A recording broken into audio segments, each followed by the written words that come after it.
Hello, everybody, and welcome to the first episode of hashtag BlindTok. I am Murray Elbourne, and I am here with my co-host, Tammy Jackson. and Tammy and I are going to talk about social isolation today. But before we get started, we're going to just introduce ourselves so you get to know us a little bit better. And Miss Tammy, you can go first. Sure. Hi, my name is Tammy. My friends call me TJ, and I'm from South Carolina. I have retinitis pigmentosa. I was diagnosed approximately 11 years ago now, and I was diagnosed on a routine eye exam. So my journey began almost 11 years ago. So I'm thankful. I'm thankful to be here and to have met all of these wonderful people in the vision impaired community. Excellent. Well, we're glad that you're here also. You've made quite an impact already, which is exciting. And I'm Murray Elbourne. I'm the CEO of Ameribility, which is a company that I own and run to support people with blindness and low vision across America, working with agencies for the blind. And originally, I'm from Sydney, Australia. Miss Tammy, where are you originally from? You're right here, born and raised in South Carolina. South Carolina. So Yes. she's a Southern Belle, and I'm a Aussie bloke. So Yes. together we're going to do the best we can. There you I go. um I have scarring on both corneas. I was born with that scarring, and then when I was 12, I developed cataracts and went nearly completely blind, and then had cataract surgery on my right eye and got about 2,200 or 10% vision back. And so that's pretty stable for me, and it's kind of stayed pretty stable, um, which is good. And then yeah, so we're going to talk a lot about different eye conditions and different treatments for eye conditions on this podcast. We're going to have a lot of guests on to be able to tell their story. And hashtag blind talk has been a big thing. And actually, Miss Tammy, I think you were in first before I kind of really understood that community. Can you tell me kind of how you stumbled across hashtag blind talk and that community? When I joined TikTok, initially I was not very familiar with things. And honestly, I'm still not 100% familiar with things. I'm navigating as I go and learning as I go. But I learned that I could search in the search bar my eye disease. And so when I did that to try to connect with others that are like me, I found that a number of the people that I encountered were using this hashtag. And so from then on, all I had to do was search the hashtag blind talk, and it would pull up just a variety of people with different various vision impairments. So it allowed me to go through and start following and speaking with others about my journey initially is what I started to do. And from there, it's just kind of taken off where I've joined a host of other people, not just with retinitis pigmentosa. There are a number of people with Stargardt's disease or have had some traumatic issue causing them a vision impairment. So I've just connected with everyone on there as much as I could and went from there. So, yeah. It's great to be able to see, there's a lot of people actually with retinitis pigmentosa and a lot of people with Stargardt's. And they're two of the more degenerative eye conditions where people lose sight over time. And so we see a lot of adults in kind of their middle age group to be able to just come in and be part of a community. And I really love that. And from across the country, there's so many people that we interact with on a daily basis when we're posting. But this is about your community. And so if you have questions for us, if you have comments, we want to hear them. We want you to be engaging with us. We want to be able to represent you on this podcast, talk about issues that you care about, issues that you really feel passionate about. And we've already got some suggestions from some people. So it's been off to a good start. I know everyone's kind of anticipating this episode, aren't they? Right. Yes. And I put something out earlier as well, reminding everyone that we would be recording today and we would put the link out whenever it's ready for them to be able to tune in and take a listen. Yeah. And, Miss Tammy being a Southern Belle, she gets a little bit passionate about things, and she has put out some warnings if people don't follow us. So, just make sure that you're aware of that as well, because you don't want to be on Miss Tammy's bad list. That's exactly right. I will come and get you. Yeah. Well, I'm trying to mitigate those circumstances. Just tell her, there's things we can do before she comes and gets you. But she's pretty passionate about coming and get you. So Yes. be careful if you do not listen. Okay, Right. let's talk about today and what we're going to do in this episode. Mr. We're going to talk about social isolation, and it's a huge topic, right? I think everything.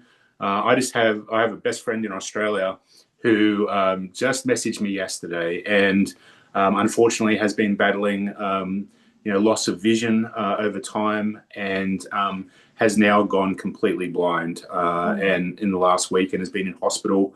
The pressure in his eyes built up, and I've known he's been my best friend for 45 years plus, and it's really tough. And so I think like social isolation, when all these things happen to you and you feel overwhelmed about loss of vision and all the changes that brings, all of the adjustments, having to do training, it's a really hard thing, and most people become very isolated and within themselves. And so we'll talk about our own journeys a little bit later in the podcast where that's kind of happened to both of us. But it's a powerful topic and it affects everybody. And, a lot of people kind of beat themselves up about social isolation and want themselves to be better, but it's a natural process that you have to go through, and everybody has to go through it differently. And so today we'll talk about, the real impact of social isolation. But broadly, Miss Tammy, on BlindTok, we're seeing a lot of that. We're seeing a lot of people very isolated, can't leave their homes, don't feel confident and comfortable to be out in the community for whatever reason that is. Do you want to kind of just talk about generally your view around social isolation? Sure. One thing that I tend to notice from others is we don't know how we will be accepted and when we're out in social settings, because many of us, I know for retinitis pigmentosa specifically, because I can relate to that, that is what I have. I still have central vision, so I can do a number of things that others can do. However, when I travel and I'm in unfamiliar places, I use a mobility cane so that I don't harm myself or someone else. And so I think perception, when you see me out and I'm using my mobility cane and then you see me use my cell phone, there's a huge gap there where people just don't understand. So I think it's better to hide away in many in many aspects. You don't know how you're going to be accepted, and I see that across the board. I see that people don't understand the blindness spectrum, and so therefore it makes it hard for people to try to explain. And honestly, we get tired of trying to explain it sometimes. um, and that's what I'm kind of seeing across the board. Just people are exhausted from trying to justify why they're living life the way that they are in social settings. And it's a very emotional type thing, and you don't open up about that sort of thing very often. It's something that you, or for me in general, I've internalized it. But I've found that speaking out and letting others know and educating them on the spectrum that blindness has, it's really eye-opening for social acceptance, and I hope to bridge that gap. I think you tell a really great story there where it's hard enough for somebody who has vision loss and is coming to terms with that, using their cane for the first time, getting out and being part of communities and in society, and having to battle their own challenges, uh, in addition to having to deal with people's random comments about, hey, you should wear glasses, or hey, how do your eyes work, or hey, are you totally blind? You know, um, those things might seem like, not very big barriers to people who don't understand, but the internal part of your own journey, and the challenges you're having with that, combined with the extra stuff is really overwhelming for a lot of people. And I think we Yes. need to be able to unpack that more in this podcast and Mhm. say, hey, it's okay. You know, it's okay to take baby steps at first. It's okay to have that adjustment period. It's a natural thing to be able to go through. But on the flip side of that, the important part is that that journey takes place to some degree, because what we don't want to have happen is that blindness, you know, ends your life type of thing, ends your existence of how you used to live, compared to Exactly. just being, you know, fearful to leave your home. Mhm. And we'll talk about that journey as well in our own journeys during this podcast. But as we go through the episodes and we unpack different parts of that journey, you know, you'll hear from different people who have done it differently. And there's no roadmap really to be able to No. say, this is step A, this is B, C, D, E, F, G. You know, it's an individual thing that everybody has to go through in their own way, isn't it? It is, and it's not something that happens overnight. I think I can speak from my personal experience. When I first started using my mobility cane in public, I feared what others thought. I also feared that I would become targeted in a sense of being helpless, or someone that could, was easily taken advantage of, because the preconceived notion is that blindness means that you see nothing. So I felt like I needed justification, and I wore this bright pink pin that was on my crossbody bag that said, "Be patient, I have low vision." And that was to let others know.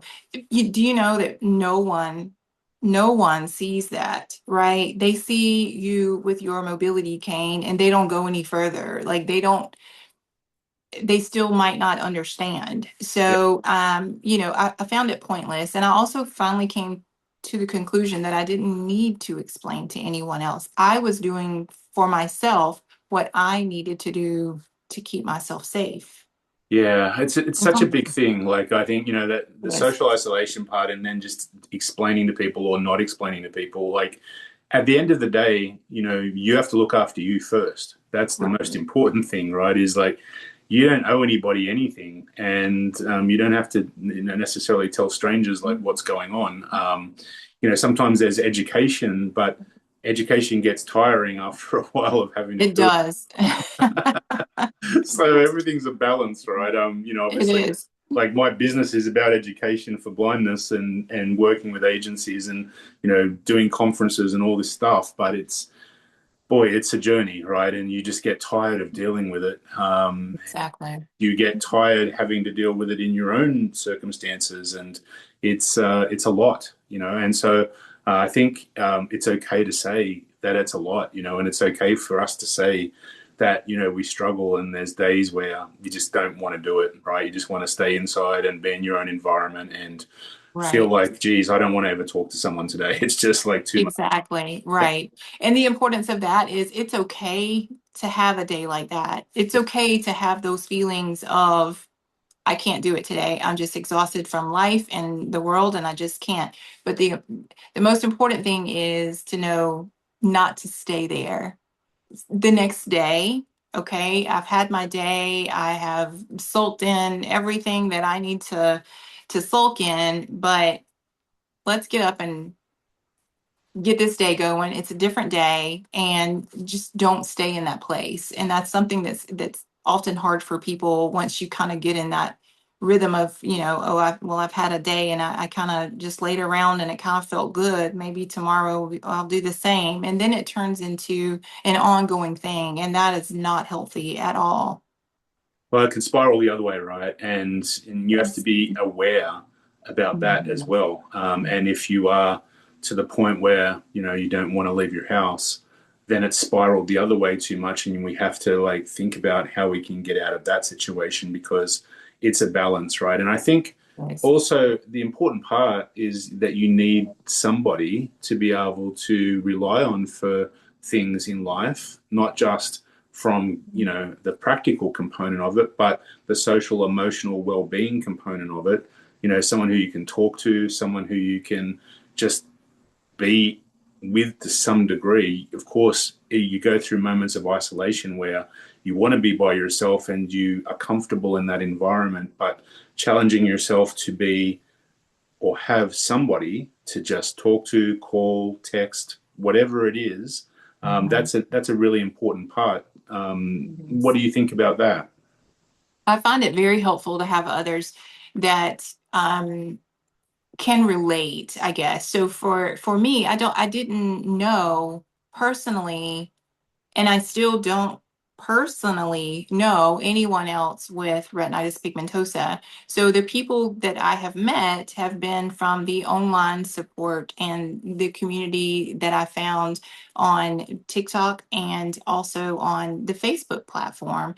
So in talking to people, I find it very therapeutic. And yes, people that you are around, your friends or your family and that sort of thing, like they want to hear how they can better assist you or be there for you whenever you're having a bad day, but it's not something that they can relate to.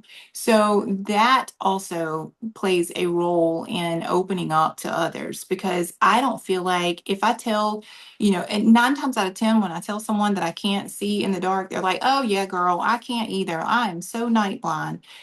There's a big difference in how someone without this sees in the dark and how I see in the dark. So it's not relatable.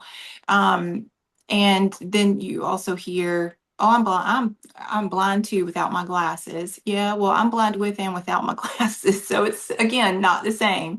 So I find that surrounding yourself with people that can relate and who have the same sort of feelings, because if you've not dealt with vision loss, you honestly you don't know what it's like. And it's comforting to know that you have people who are in your corner in life to see you through, but it's equally as important to have people who can relate. They may offer a different aspect and they may have taken a journey that they can share with you that changes your outlook on things. Someone may have done something differently to pull themselves out of the trenches than what I did. I sat in isolation and depression for longer than I should have. And it was denial, it was acceptance, it was all of those things. But the more I put myself out there to connect with others is when I really started learning that I need to continue to live. There's like a whole life to live out there and things to see. And it made it easier for me.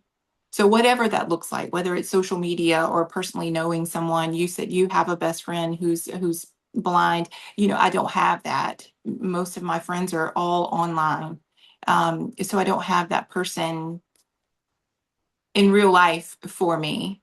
Yeah, it's It's okay. it's pretty confronting, like for someone who has been with someone for a long time. As I said, like 45 years plus, we've been best friends, and now we're a world away, and you get a message to say, "Hey, I've been in the hospital, and my sight's actually completely gone, and I don't actually have any light perception at the moment, and it's pretty scary." And you've known this person and done everything with this person your whole life, and you feel really helpless to a degree. It's been very good to be on BlindTok for me, even, and I work in the industry. I work with lots of people with blindness, total blindness and partial blindness, but it's still different when it hits close to home, and then your own journey as well. And, just talking to him, I said, like, there's been times where I've lost my vision and I've gone through that journey of losing my vision, and I understand that part, but it hasn't got to the point where I don't have any light perception or I, am totally blind now. And that is, and he said, like, we thought we both played goalball together where you wear a blindfold, so we've been like totally blind a lot when we've played goalball over a long period of time and been on the court playing, but it's still different functionality wise to be able to make a coffee, make scrambled eggs. Like he was saying to me, like, these are the things that I just took for granted and now I'm just struggling with because I don't know where things are. I haven't got my house set up properly and I don't have the right training for voiceover on my cell phone and all these things that immediately confront you in that change of circumstance, it's Right. overwhelming. And, most recently for me in 2022, I had a minor stroke. And as part of the recovery of that, I had lost a lot of vision for a 6 month period. And it was really difficult to be able to go back to using a closed circuit television or having my phone under a closed circuit television so I could read it, or, not just being able to see how I used to see. And so it is natural to have those emotions that you talked about earlier and to go through those stages. I think, in today's episode of really just unpacking what that is, we need to be able to talk about those parts, the denial, the anger, the sadness, the recovery out of that. And so I'd love to be able to, if you wouldn't mind talking about those things, I think we can both kind of give our understanding about how that happens, and then how we kind of dealt with that for people who are going through that, or even people who are just starting to understand that they're losing their vision and tuning into us. I think that would be great if you feel comfortable with that. Of course, yeah. I, like I said, when I was diagnosed, my vision at that time was pretty stable. And then once we learned my specific mutation, we were able to know a little bit more about what the process would look like for me. And so, what that looked like was stability for a while. But then, when you start noticing changes, rapid changes, it would progress from there pretty rapidly. I will not, and I'm aware of this, that I will not lose all of my central vision. Now, the vision that I do have remaining, which is somewhere around 8 to 10 degrees in both eyes, is central vision that will remain more than likely. It will just look differently. So, of course, I already have early cataracts, and those, once they get to a certain point, will be removed. So it will become cloudy for me, and then I take the risk of having those removed and something going wrong and losing what I do have. That I'll cross that bridge when I get there. I can't think that far ahead.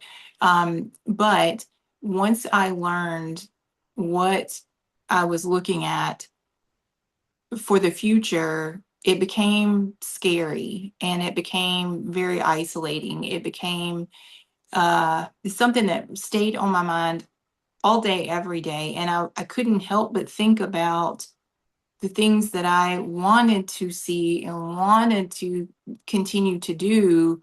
Um, that I felt like I would no longer be able to do. So I got really depressed. I got all in my feelings, and then I had to step away from. I had a career in healthcare, in which I absolutely loved to do, and I had to step away from being bedside because my vision was not good enough for me to drive the hour to the hospital that I worked at, and I didn't feel like it was safe enough anymore for me to do it. So I came home, and for me, that was huge. Giving up a career that I absolutely love. Now I still do some, consulting work, and I'm still very fully credentialed in my field. Um, but it looks different for me. So that was isolating as well. I felt like it was pointless for me to have done what I did to pursue that career and the schooling that I did and that sort of thing. Hindsight now, I have a different outlook on it. So I'm reaching people now and fulfilling that part of what I feel like I need in a different way, such as this, and talking to people on BlindTok and on TikTok about my journey. So it looks a little differently. However, the end goal is the same, and that's helping others. You have to find your purpose, and you have to find what you want to do with what you are given. And there for a while, I did not know what that was. I did not know why me. Um, why all of a sudden did out of the blue I go in for a routine eye exam and be diagnosed with blindness, in which there's absolutely no treatment and no cure for. So you get all those feelings and the isolation, and nobody understands, and the all the feelings. And it takes time to work through those. And everybody's different. Everybody sees it differently, and it's very easy, I know, in certain instances to slip back in those feelings.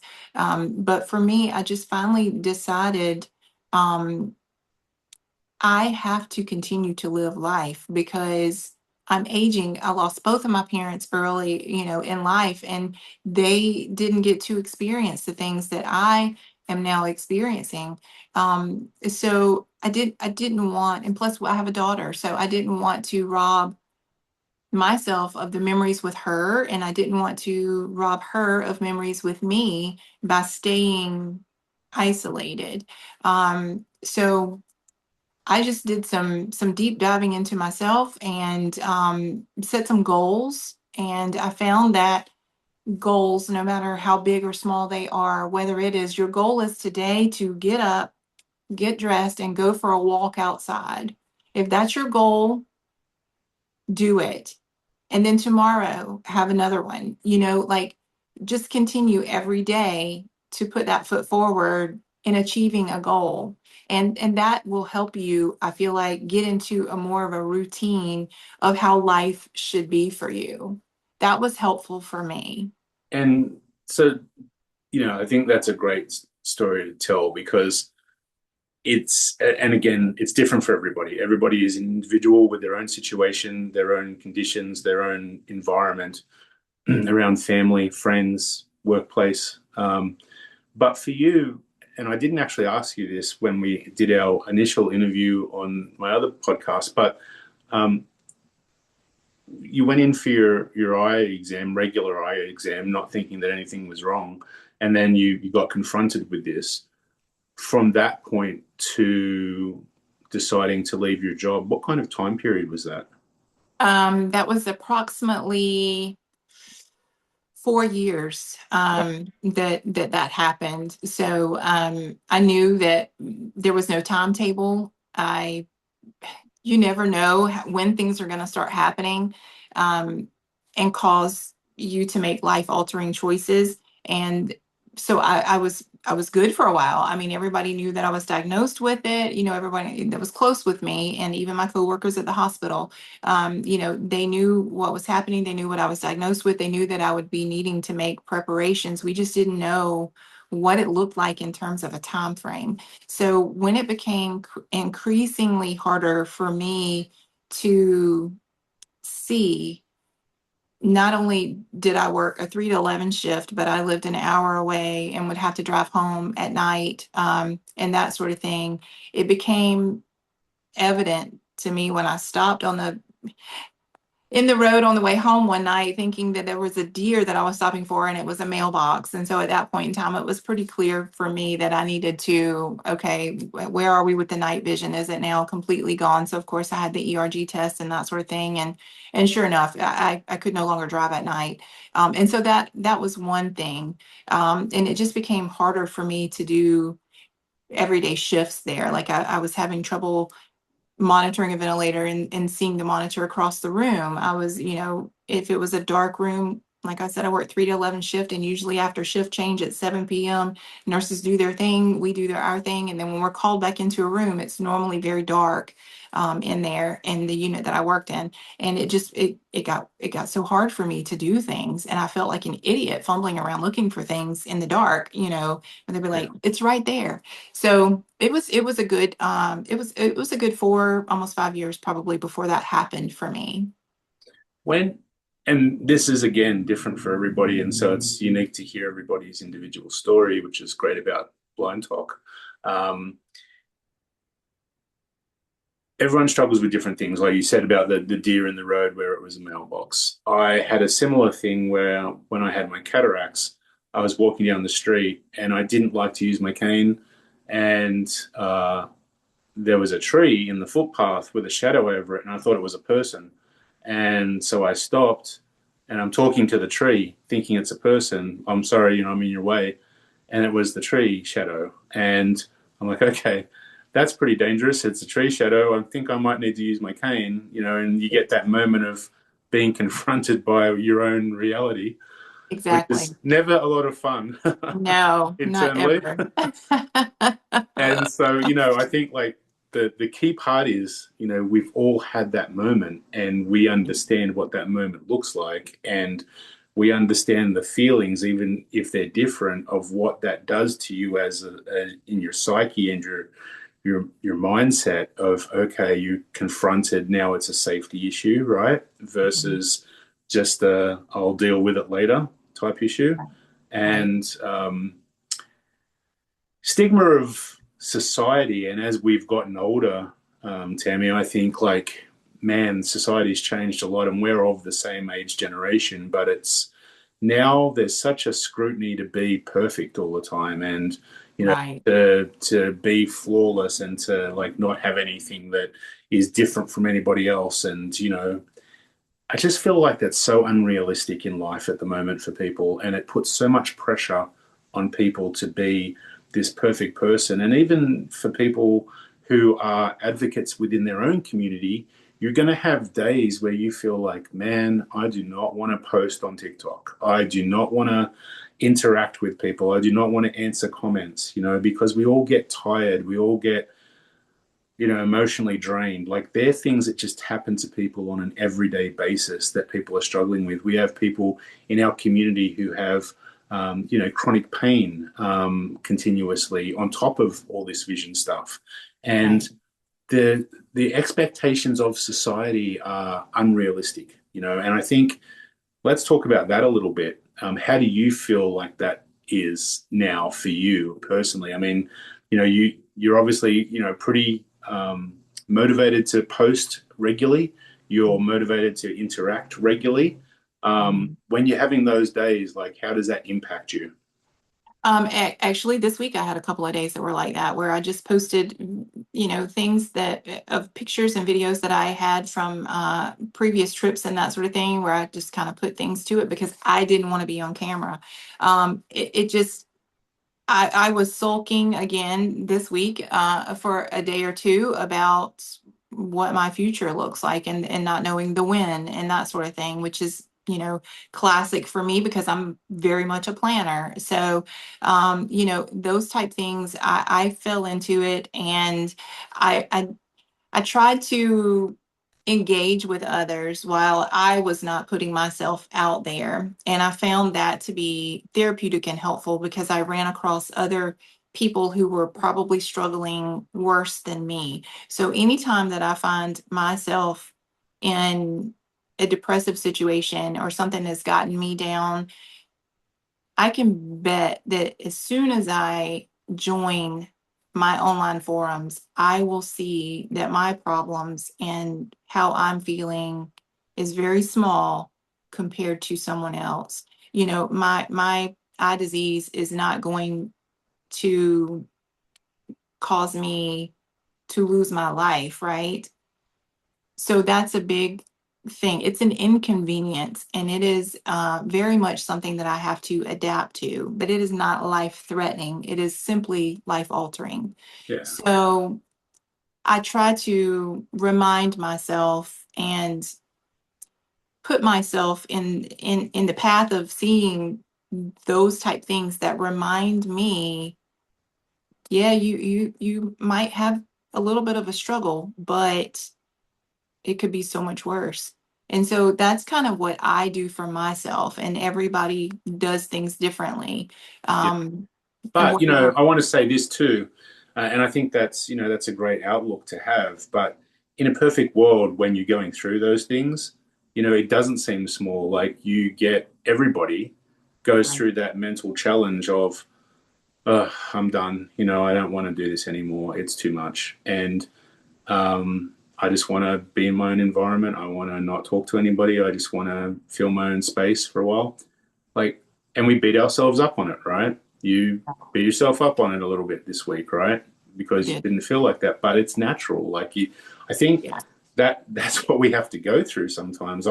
Last week I was going, doing all the stuff for blind tennis, all the stuff for my program in Las Vegas, planning two state conventions, I'm probably juggling like six or seven things. And I felt really exhausted 2 weeks ago and spent 2 days at home back in Washington State, just kind of doing nothing. And it was exactly what I needed to be able to recharge. And I, like you, thought, man, you're so lazy. What are you doing? And you beat yourself up about it. But looking back, it was actually a really big wake up call for me, because we need to be able to self care. And Mhm. the ability to self care without feeling guilty is such an important process for ourselves to be able to deal with what we're dealing with. And no matter if you're just starting out to lose vision or if you've lost all of your vision, that journey is exhausting. And we have to start to come to terms with the fact that it is exhausting, that it does take a huge toll on our mental health, that it takes a toll on our physical being. And we need to be aware of that and be okay with talking more about that rather than retreating. Or if we retreat, after we come back, we should talk about it, because I feel Exactly. like, it's that dirty little secret that's kind of pushed away in the closet that we all know is there, but Exactly. no one really actually speaks to. And it's okay to go through things. It's okay to not be okay. There's a day now in Australia that's Are You Okay Day. And really, it's talking about this stuff. It's talking about that mental health where everybody feels pressure, in different ways. And one is not bigger than the other. Your own personal thing and what you feel pressure about is important to you, and that's what impacts you. And Right. so I had to laugh because one of my favorite content creators, Alison, disability rights lawyer, um, she's funny. She has her particular style of posting, and we're Yeah. both we're both close with Alison. But yesterday she posted that she was struggling with her endometriosis, and feeling a lot of pain, but she like put up the Cadbury cream eggs, and they are my personal favorite chocolate for feeling better if something's going wrong. Right. It's just like the little things It that, is the little things. yeah, Yes. it's the little things that make you smile Hmm. or make you laugh when you're having a bad day, and things are a bit stressful, that make Exactly. the most difference, right? And that's those little things that you get from your community like that, Friday afternoon, I go on to the TikTok, I'm going to, post up some videos. I see Allison's thing. I'm like, it's Friday afternoon.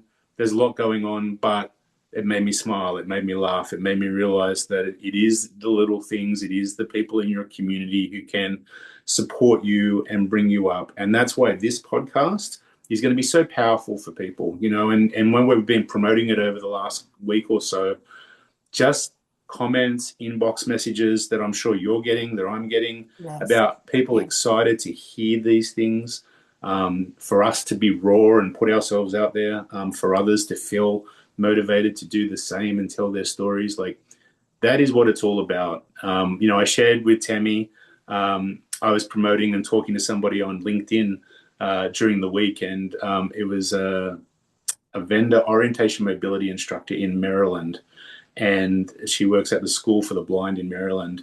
And when I interviewed Tammy for the other podcast, she saw that and had a student with the same gene that Tammy had, mutation gene for retinitis pigmentosa.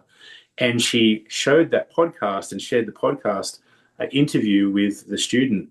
And the student was so excited to learn that there was somebody like her. And I sent that to Tammy. And, these are the things that like build us up, right? That make us realize that there's a lot more to do out there in the community than we think there is. And there's a lot more people Exactly. that we just don't even know about who are in that space of isolation and feeling isolated, mentally and emotionally, that need to feel like they're not alone, even if they don't know Tammy or they don't know myself. Just getting online, interacting, seeing our videos, seeing what we talk about, like, that's powerful. And It so is. for the content creators out there on BlindTok, congratulations to you guys for building a community, having the guts and determination to be raw and vulnerable and emotional, and tell your stories. That's really been motivating for Tammy and I to be able to do this and take that to another level, and have guests on that we can talk to. We were hoping to have a guest on today, actually, Miss Kirsten from Future Shock Foundation, and Future Shock Foundation are doing some really amazing work in their community. And there's a group of those guys that are directors of the Future Shock Foundation.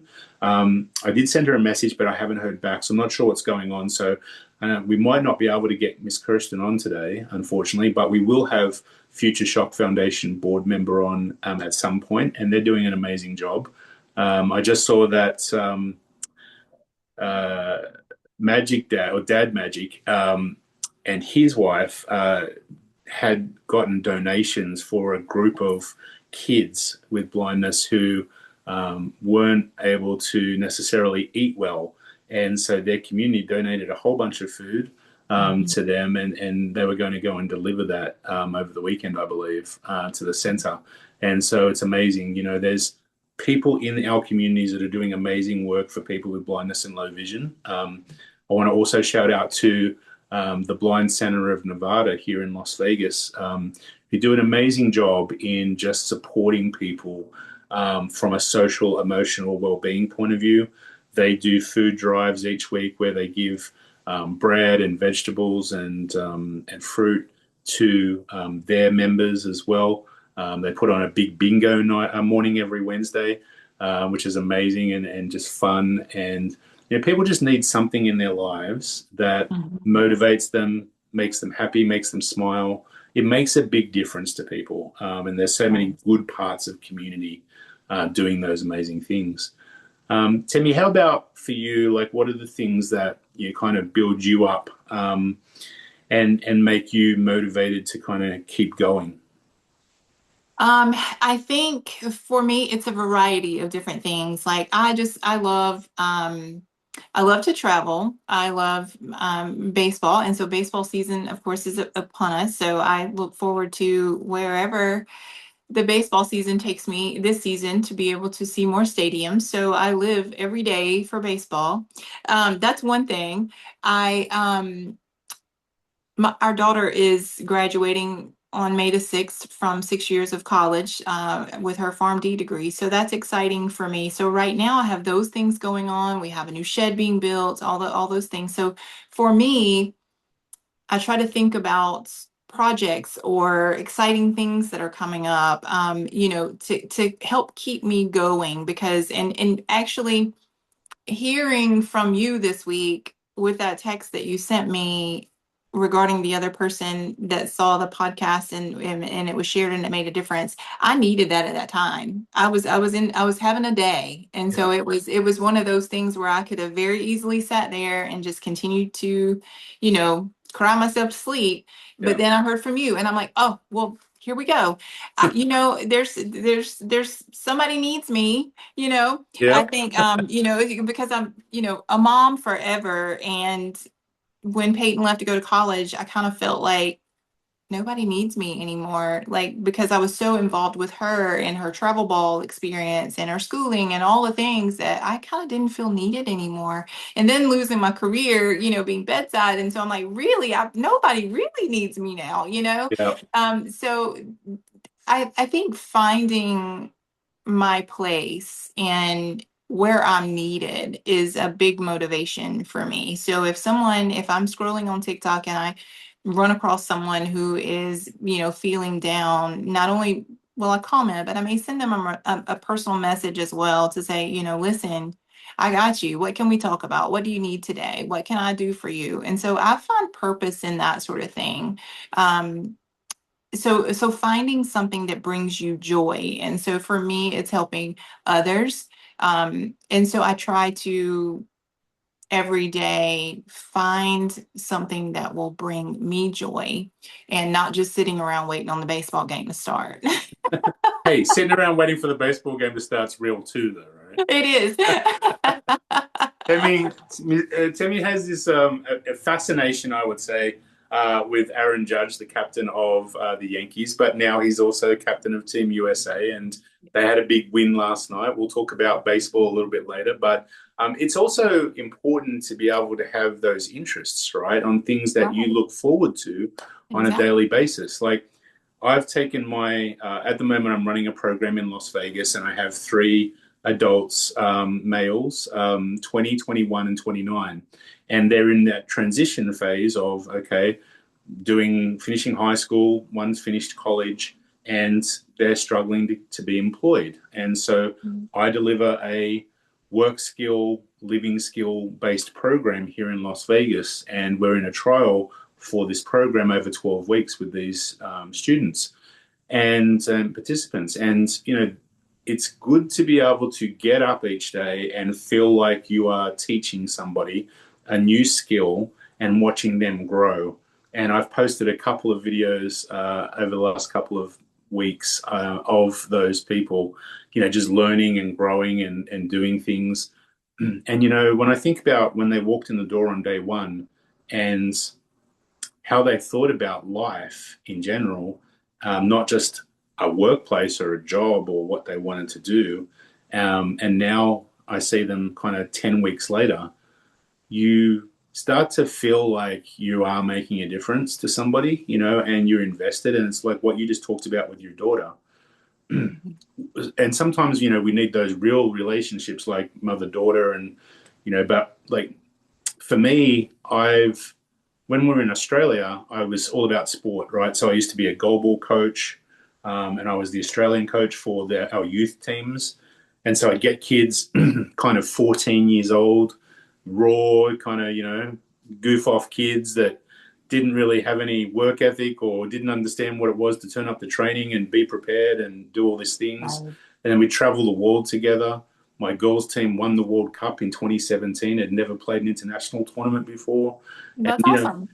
you have these experiences in life that mold you as a person, right? And to what you talked about with your daughter and feeling needed and wanted, that's important, but everyone's different again, and that our journeys are going to be different around that. And so, unfortunately, my wife and I have never been able to have kids, and we did some foster care and we were going to adopt at one point, but we've worked in the blind community for so long that we felt like we've had so many kids around us that we've developed and grown. And when I went back to Australia last year, my wife threw me a surprise birthday party. And I'm like, oh, I don't want, 30 people turning up and all that stuff, but I have to say it was the most wonderful experience because the kids that we had at camps and through goalball sessions turned up and they were married, they had babies, they had jobs,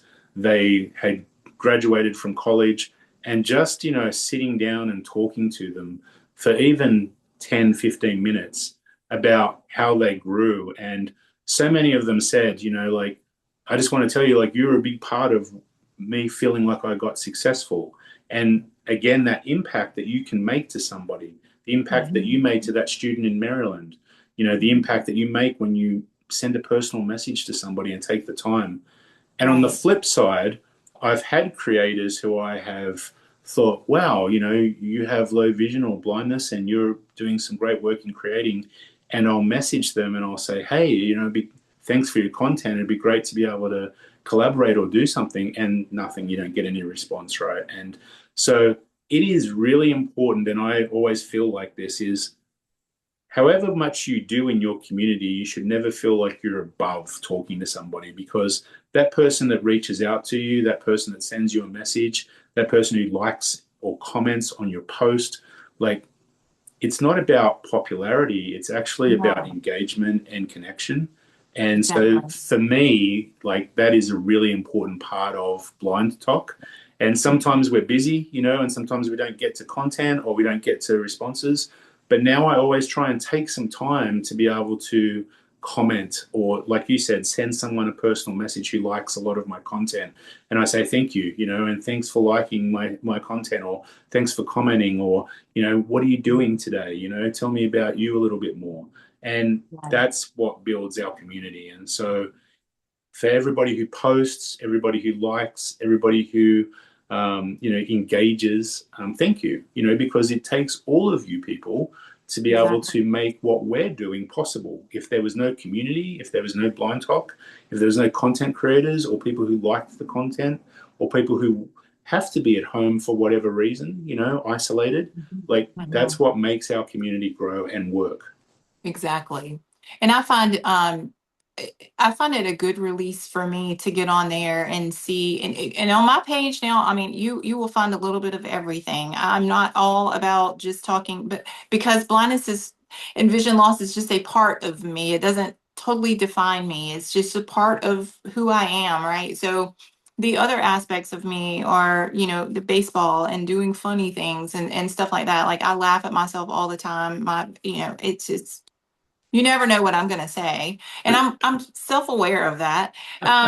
But that's just me, and so I don't ever want to lose that part of me because I have people who absolutely love that part of me, and they Yeah, will reach out to me when they're having a bad day, and they're like, I need you to tell me that story again about what yep, happened, here and there. yep, So finding people who are bringing me joy on the days when I'm down or, things like that. And there's the other Allison who is on here. Um, she cracks me up with some of the lip sync things that she does every day. She's a hoot. But then, she will come back with something that she's done, such as, she's been trying to paint lately and her paintings are yeah, absolutely that, great, yeah. so People I love like seeing the that. art community, right? Like Oh my gosh, it's amazing. Taylor, like the arts, and like the amount of people who can do amazing things. Like I have always wanted to be someone who could paint or draw, and I am horrific at it. Like Me too. I am Me not good. too. And so, like you said, Alison, when she put up her painting videos, I'm like, oh, I am very jelly because I I do know. I do want to paint so badly, and I just suck at it so bad. Me too. Me too. I can't, I mean, my stick people are just horrendous. Like I can't even draw a stick, man. It's awful. One video you talked about, like the funny videos that we do, and one video that really stuck out for me was after the Super Bowl, where you're like, Bad Bunny's got us dancing, and then you're Oh like yeah. dancing with the lights. I like remember that one really well. Like that's the kind of content that we need to do more of because honestly, like we talk about our blindness because we face with it every day and it is important and we do want to educate and support each other, but you're totally right. And one thing that really made me connect with you was that you did create videos that were also humorous and funny and made you laugh and stuff like that, and I'm cognizant of that too. Like I'll get on and talk about what we're doing and all this stuff and blind tennis all the time, and but we have to keep it light as well. Like I love Jesse Evans who comes Oh, on. I He's know. like blah blah blah, and it's like it's Yeah, hilarious, right? It's fun. it is. It is. Allison, like both Allisons, there's so many content creators. Fade to Black, Yes. there's just so many great content creators out there who are doing amazing things, Mhm. and the variation of video, you kind of get like walks with Keith or Roger doing something, with his friend in Canada, and like there's just so much variance. Amber Yes. in Texas talking about her journey. Like there's so many Yes. different people out there that I just love to see their videos and Mhm. engage with them. Exactly. I do too. They each and every one of them bring joy to me every single day. And I'm so thankful that I came across them because I know on a deeper level we connect because of what we go through. And so we have that common ground. And we also apparently have a sense of humor where we can laugh at ourselves, and can tell things that we've done and uh just totally embarrass ourselves, right? Yeah, And so and there's no shame in that. Like I at the time, yes, there's some shame, but then eventually, like if I could go back to my younger self knowing what I know now, and this is vision loss or not, I would have laughed probably more at those situations than what I took so seriously, right? And so I think you just have to learn how to go with the flow and don't care. Like, so what? Nobody's perfect, yeah, and nobody's gonna do the absolute perfect video, or nobody's going to have the absolute perfect makeup or the hair or the whatever, the outfits and the, all the things or whatever. So I think I think it's key to laugh at yourself while you're also laughing at others. Yeah, you got to be it's like I said before, there's so much pressure to be perfect all the It time. is. And Mhm. I think, I relate to people who are just raw and themselves, because authenticity, I think, is lost these days. It's hard to find the real person.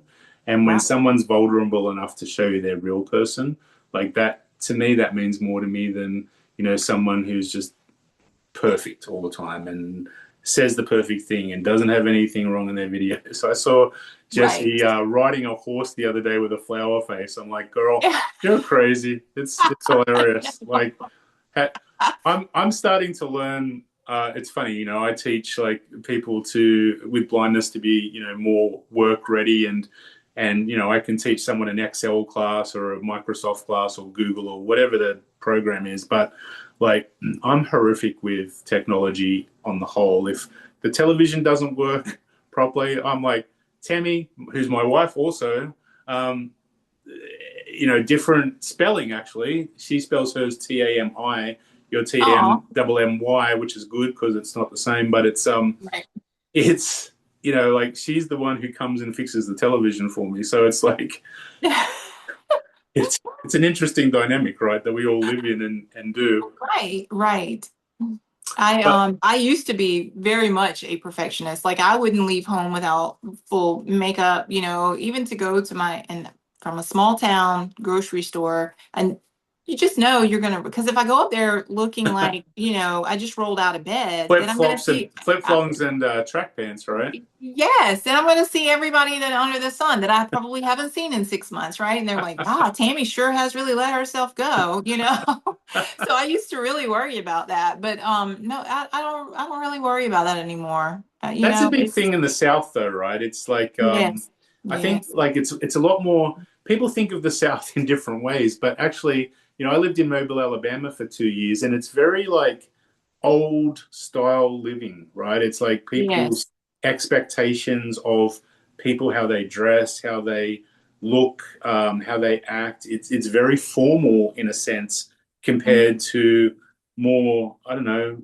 modern places maybe in the US. And having right, traveled around the US quite a bit, I was struck a little bit by the formality of the South, which I mhm. love like in certain ways, but also I feel like wow, it's very different in certain ways. It's nothing like the South is like no other place in the country, I think. That is a fact. Yes. And it's how I was raised. I watched my grandmother and my mother both. You don't leave the house without yourself being put together, you Yeah, know? And so that's just it was embedded in me, and that's how I was, and that's how I thought it should be. Um, and it wasn't until recently that I've gotten out of that. Like, I do not care if I go now, but that comes with age and just, I yeah, guess, evolving as a person and not having to worry about it, so right, much. I'm thankful my daughter has never been that way. yeah, So, because I never was one that was like, you have to, right, you need to dress this way to go so and so, and that sort of yeah. thing. But And it I, just changes over time, right? And it again, does. we're from Yeah. a generation where there was expectations and standards. Like when I'm teaching my three participants to talk, you know, I'm getting like the W and the L and the down low bro and like I'm like, okay, you got to make a customer service call now. How are you going to talk to someone, right? Right. And so, okay, there's expectations and I think, we live in a society where now it's you've got to find that happy medium, right? It's like Yeah. be yourself, but also like there's still standards that we grew up with that we were taught, right? That we're going to try and on put. It's a very changing world right now, and I think that's also Yes. confronting for people with blindness, right? It's our Yes. next episode is going to be fake it till you make it, and I am Yes. super excited about that one because I think that's such a hot topic, right? Is It like is. It we put our is. little mask on every day of blindness and what we can see and what we can't see Mhm. and play along with everybody's expectations. I'm super excited to Mhm. talk about that next week. But Yes. hey, are there anything else from a mental health point of view, a social isolation point that you want to make before we kind of talk a little bit of fun baseball? Um, I just want to make sure that people know that it's okay to feel that way. You're not different. You're not, leading yourself down a path that you can't get out of. It's okay to isolate yourself and stay there for a little bit to work through your own feelings. Sometimes it's very hard to find yourself when you've surrounded yourself with others. So sometimes you have to take that time to work through it on a personal level. Once you get done with that, and don't stay there, but once you get done with that, then you start telling the world what you have done for yourself and how you have gotten to where you are. Become comfortable with talking to people about it. And for me, some days, honestly, I have so many videos on my phone that I have never put out there. So for me, sometimes therapy looks like talking to my phone, pretending that I'm going to put it out there later on this afternoon for somebody else to see it, and then I may not. So, but it's therapeutic. So whatever that looks like for you, do it. Just don't stay isolated from the world because the world needs you.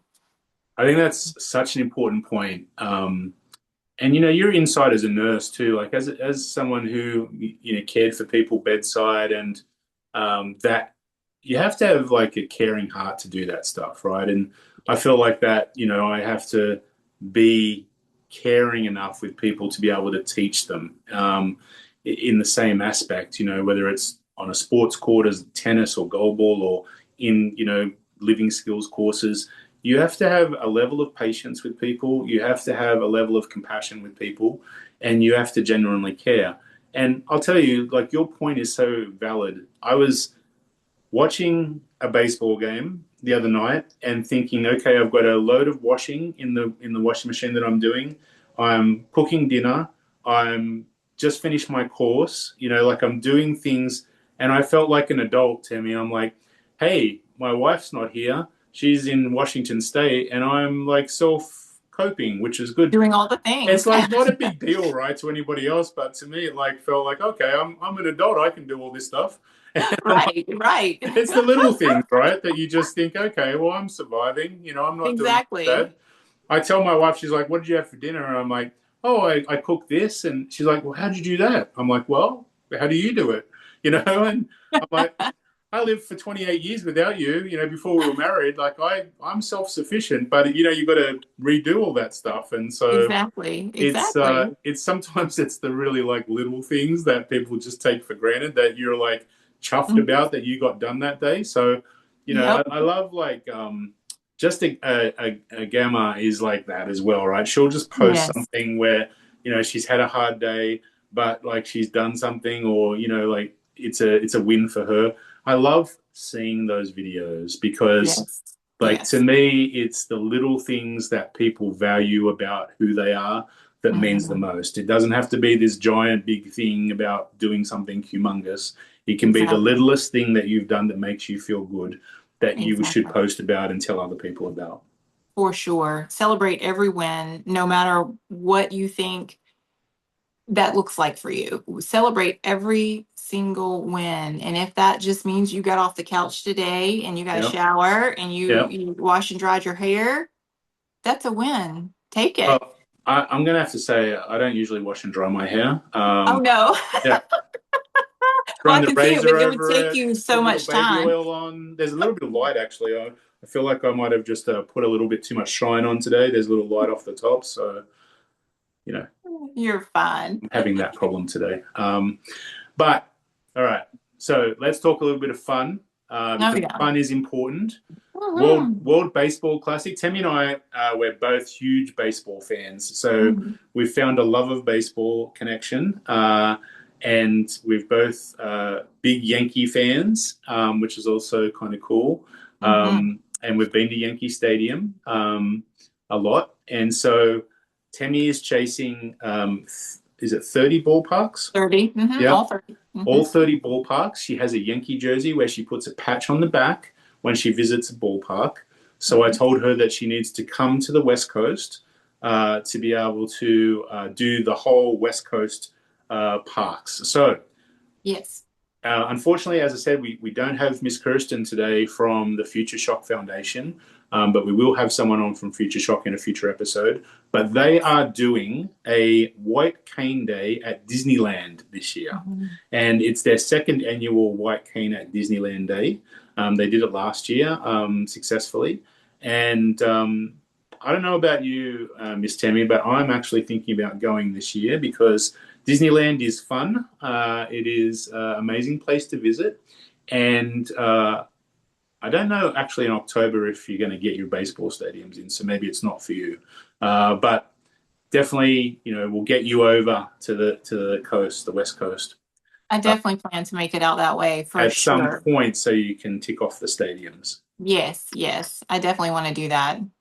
So, I just want to promote White Cane at Disneyland Day with the Yes.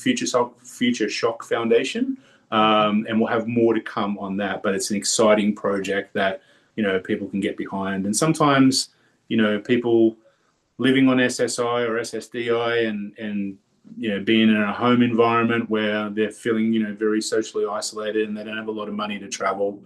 Um, let's try and make that a reality for some of those people to come to Disneyland. But importantly, it's also a great way to be able to meet people in person that we interact with all the time. So Exactly. that'd be really nice as well. Yes, yes. Um, all right, World Baseball Classic. Did you watch the game last night? I did. I did.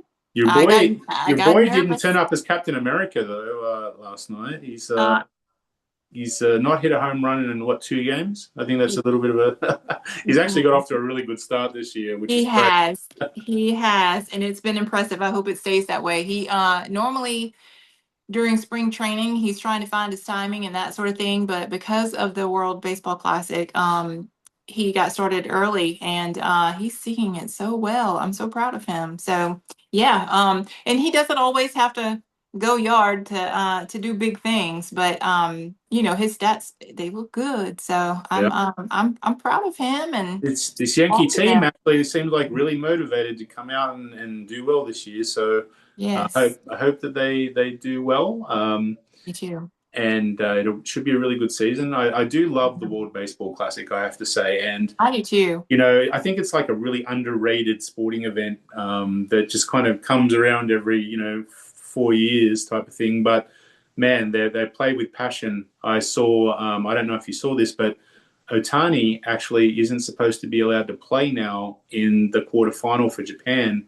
He was like going full on in the batting cage, and the coach of Japan actually pulled him from the batting cage, locked his bat and glove away, and then the Dodgers said that he wasn't allowed to play in the quarterfinal for Japan. So it's like this big controversy for Otani today. It'll be interesting to see if he plays or not. Oh wow. Yeah, but it's a big deal. So I'm still recovering from Australia losing by 1 run to get into the quarterfinals, but I'm they would sure. have had to play Dominican Republic in the quarterfinals, and they smashed Korea 10-0 yesterday. So in a Yeah. way, maybe it's better that we didn't play Dominican Republic. And I think that's who we have Sunday night, right? That's Tomorrow going to night. be a cracker of a game. That is. I think so too. Yeah. Dominican I'm Republic's excited. lineup is like an all-star lineup. They're It like is. one to nine. They are like man, murderers row. It's crazy, Yes. crazy. So Mm-hmm. it'll be fun. Two more games today. Italy, who beat Team USA and went through Hmm. undefeated in the round games, which is crazy, crazy to me. Yes. Um, they play today, so it'll be interesting to see how they go. I think they're playing Puerto Rico, and Yes. then Japan play Venezuela today. So Hmm. Hmm. if Otani doesn't play, Venezuela might have a chance to upset them. They've They got, might. yeah, They might. It's been great to see the dynamics of each team for me. There's so many greats on each team that you're like, oh wow, if I could put a dream team together, I don't know that I would say Team USA looks pretty good, but then you have the other teams who also have, some phenomenal players on it that are doing great things. Like Austin Wells, I guess, for the Dominican last night, who was a Yankee, our Yankee yep, catcher, walked it off. yep, So it's like, and I just love seeing that sort of thing. So it's the dynamic all the way across the board. There's some really good talent out there. I'm quite surprised that Fred didn't get selected for Team USA. I know, and I think did he get? I think he got selected maybe, and he turned it Oh, down. okay. Yeah. I think that was the case. He pitched when I went and saw Yankees Red Sox at the stadium last year, and Mm, he's a great pitcher, so it was a good pickup. I think he won like 19 games or 18 games last year for the Yankees. yeah, he's So great. he's a He good is young great. pitcher that the Yankees picked up. Hopefully, Garrett Cole will get out there this year from injury Yes, and be I able think to come back. they're expecting May, I think, for him to Mm. be able to come back. So very excited to see him. I got to see him on one of the trips to New York. I got to watch him in action, and it was and that was his Cy Young season. So it was Oh, nice. exciting. Yeah, yeah, Yeah. yeah, yeah. He was really good. And Clark Schmidt also, he's rebounding and should be back mid-season, hopefully. Yeah, and So Rodan as well. You got Rodan Rodon, back, yes, and yes. Schittler and Freed are two really great. But you're going to have a really strong rotation if you get all Yes. your pitches up and running. I think so too. And I think I watched Luis Hill. He pitched the other day. He Yeah, looks he's also really great. underrated, I think. Yes, yes, he looks good. So I think our bullpen action is stout. Some of those guys had to step up because of the injury bug that hit us last season with the pitching. But yeah, I'm excited to see everybody back and in full action. It should be a good season. Now, 2 weeks to go until the regular season starts. Mhm. It's a call to action. I really want to start a 10-team fantasy baseball season this year. Okay. I've been recruiting, Tammy, and so I want you to also look at recruiting. Okay. And I'd like to play on ESPN if possible. Okay. And so it's just a matter of signing up to ESPN Fantasy Sports, and we can help you with that. If you have challenges, please message me. But I'm looking for 8 other people to play with Tammy and I, and some bragging rights across BlindTok community. So if you are into baseball, or if you're really bored and you don't have anything to do in the day and you want to set your lineups every day for 162 days of gameplay, this is for you. This will give you something to do. It'll be something fun. We'll interact. We'll play against each other every day. And so it's a fun way to be able to do something in the community. So come play fantasy baseball with us this year. Yeah, it sounds fun to me. I don't miss the Yankees game. All 162, I am front and center. So Right. Is that your calendar? Yankees game here? No, no, nothing else happening? and that's exactly right. All my Yeah. all my chores are done. Everything is done. And if it starts earlier in the day while I'm at work, I have it on my phone and I listen in. And it's a day date every day with Aaron Judge. Awesome. Just while we're talking about that, we've both had, accessibility interaction with MLB teams. And some of you may have heard of a device called One Court. A One Court device is an accessible, almost like a laptop that sits on your lap, or a tablet that sits on your lap. It has a tactile field of play. So if you're at the NFL, it has the NFL field. If you're at baseball, it has the strike zone on one side and the baseball field diamond on the other side. And you can feel real time what's happening with the ball, where the ball's pitched in the strike zone, where the ball's hit into the diamond or the field of play on the other side. And then you get real time, not delayed, like if you're at the stadium with accessible headphones, but real time gameplay updates and what's happening. And so, unfortunately, it's only in one MLB stadium at the moment. But good news is, hopefully for this year, if you go to onecourt.org, you can sign up to be on their waiting list. And this year they will have for purchase, and I believe it's around $389, a device that you'll be able to buy and use in your home for all of the games for NFL, MLB, the World Cup of Soccer that's coming up for all of our soccer fans. And I think there's a couple of other sports that they're working on. Tennis, we're working on a joint activation for the US Open this year in New York. And so that's an amazing opportunity for a piece of technology that really gets you to be part of the game. Of course, you listen to it on radio or you watch it on television and listen to the commentary. But this will give you a whole nother aspect of actually what's happening real time in games, which I think is amazing. They've done an amazing job. Jared and the team at One Quarter, great people. They really care about the community, and so I'm very excited. So go to the website, sign up to be on their wait list, and you'll get opportunities to be one of the first people to try that in the home. Yes, very exciting. Very exciting. I can't wait to hopefully get mine because it will definitely get put to use. Yeah, absolutely, for sure. All right, Miss Tammy, anything else that you would like to reference, talk about, shine a light on? No, I think I'm looking forward to next week to fake it till you make it. I'm preparing for that already, but yeah, I think we covered a good bit today. We sure did. We went definitely extra innings for sure. Yes. Just to let you know about posting it up, I have my editing technician ready to go. I've said to him this is an urgent request to get our editing done and get our first episode up for people to listen to. We will be on a video feed on YouTube where we'll post a link to that. We'll be on Spotify and Apple Podcasts if you listen to podcasts on those two platforms, and also on the amerability.com website. So it's www.amerability.com. So www.amerability.com. You can also see and listen to the podcast as well. So lots of different ways to be able to listen. We'll post links. We'll promote into next week's episode. But remember, if you don't follow us, Miss Tammy's going to come after you, and that's not going to be pleasant for you because she has a lot of Southern rage that she's willing to just let all out. Exactly, and I've been working out, so yeah, you have been working. Keep that in mind. How's the knee doing?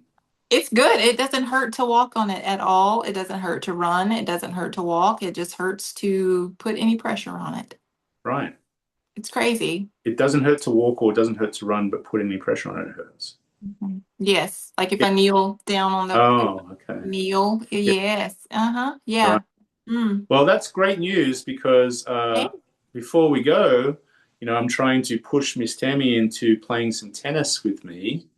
There's some opportunities that are coming up to play some blind tennis. We have a tournament in Los Angeles with Wayfinder at Wayfinder Recreation Center, which I'm really excited about. That will be Saturday, April 25th, and registration is open right now. And so if you want to play tennis in Los Angeles, there's a great opportunity to do that, and it's for new players. So I am unfortunately going to have hip surgery on April 14th. I was going to go and play that tournament, but I have a completely torn labrum in my hip. And so they are going to do hip surgery on me in April, which is no good. So I'll miss that LA tournament. But it's definitely for new players. So if you haven't played before and you want to go and learn and then play some fun games. When I talk about tournaments, Miss Tammy, people just get like very intimidated. But everybody's new. Everybody's starting out, right? So everybody's going to be at the same level. You're not going to come up against like a John McEnroe or a Steffi Serena in the first row, Serena Williams in the first round. Yeah. Okay. It's for new players. But very excitingly, I want to again say that we will be at National Federation of the Blind this year at their national convention in Austin, Texas, from July 3rd to July 8th. There will be a tournament that will be played in the nighttime, so it doesn't conflict with the sessions during the day at the convention. So after the convention's finished, you can come and play some tennis with us from July 3rd to 5th. And then we'll have an exhibitor booth for US blind tennis from July 5 to 7. So if you don't get to play tennis, come say hello to us. We'll be there at the exhibitor booth as well. So Miss Tammy challenged. I need to get you as my doubles partner. We need to go and you need to hit the ball as hard as you can and take all those frustrations out on the blind tennis ball. It's a very therapeutic game. Yeah, maybe I need to do that. Yeah. There's nothing quite like smashing a ball. Oh yeah. Oh, I know. I played softball growing up, so Oh, there yeah. you go. Oh yeah, yeah. Nice work. Well, thank you very much. Episode 1 is in the books, as they say, and we appreciate you coming on and listening. Please engage, please comment, please ask us questions. We want this to be a community podcast with lots of engagement and bringing that community together. So thank you for listening. Thank you, Miss Tammy, for being my co-host for this. It's really exciting to be able to launch this and get going on this. So we appreciate you, and we appreciate your journey and your stories and your experiences. Thank you for having me. I'm so looking forward to all of our episodes. I can't wait to dive in. Excellent. Well, everyone have a lovely weekend, and we will see you in episode 2.